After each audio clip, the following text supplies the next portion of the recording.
പെട്ടെന്നൊരു കറി ഉണ്ടാക്കാമെന്ന് വിചാരിച്ചു കേട്ടോ. ആകെ ഒരു കയ്പ്പയ്ക്ക മാത്രമേ എൻ്റെ കയ്യിലുണ്ടായിരുന്നുള്ളൂ. എന്താണെങ്കിലും ഒരു അടിപൊളി കറി ഉണ്ടാക്കാമെന്ന് വിചാരിച്ചു. അത് വെച്ചിട്ട് അപ്പോൾ അതിനായിട്ട് ഞാനൊരു മൺചട്ടിയാണ് അടുപ്പത്ത് വെച്ചത്. പിന്നെ കുറച്ച് വെളിച്ചെണ്ണ ഒഴിച്ചു കൊടുത്തു. അതിൽ കുറച്ച് കടുക് ഇട്ട് പൊട്ടിച്ചു കേട്ടോ. അപ്പോഴത്തേക്കും ഞാൻ കയ്പ്പയ്ക്ക ചെറുതായി ഇതുപോലെ അരിഞ്ഞിട്ടൊന്ന് ഫ്രൈ ആക്കി എടുക്കുന്നുണ്ട്. പിന്നെ കടുകൊക്കെ പൊട്ടി കഴിഞ്ഞപ്പോൾ സവാള കുറച്ച് ചെറുതായി അരിഞ്ഞത് അതിലിട്ട് കൊടുത്തു. നന്നായി ഇനി വഴറ്റി കൊടുക്കുക.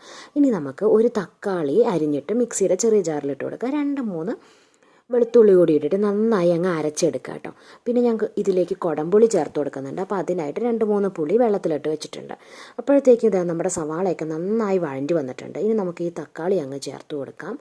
തക്കാളി അരച്ച് വെച്ചത് അതങ്ങ് ചേർത്ത് കൊടുക്കുക. അതിനുശേഷം നമുക്ക് ആവശ്യമായിട്ടുള്ള മഞ്ഞൾപ്പൊടി, മുളക് പൊടിയും മല്ലിപ്പൊടി അങ്ങ് ചേർത്ത് കൊടുക്കുക. പച്ചമണം മാറുമ്പോൾ നമുക്ക് ഈ പുളി അങ്ങ് ചേർത്ത് കൊടുക്കുക. ആവശ്യത്തിന് വെള്ളം ഒഴിച്ചിട്ട് ഒന്ന് തിളപ്പിച്ചെടുക്കുക കേട്ടോ. പിന്നെ ആവശ്യത്തിനുള്ള ഉപ്പും ചേർത്ത് കൊടുക്കുക. നമ്മൾ ഈ വറുത്ത് വെച്ചിരിക്കുന്ന നമ്മുടെ കയ്പ്പയ്ക്ക കൂടി അങ്ങ് ചേർത്ത് കൊടുത്ത് നന്നായി തിളപ്പിക്കുക. ആവശ്യത്തിന് വെള്ളം ചേർക്കുക. കറി റെഡി.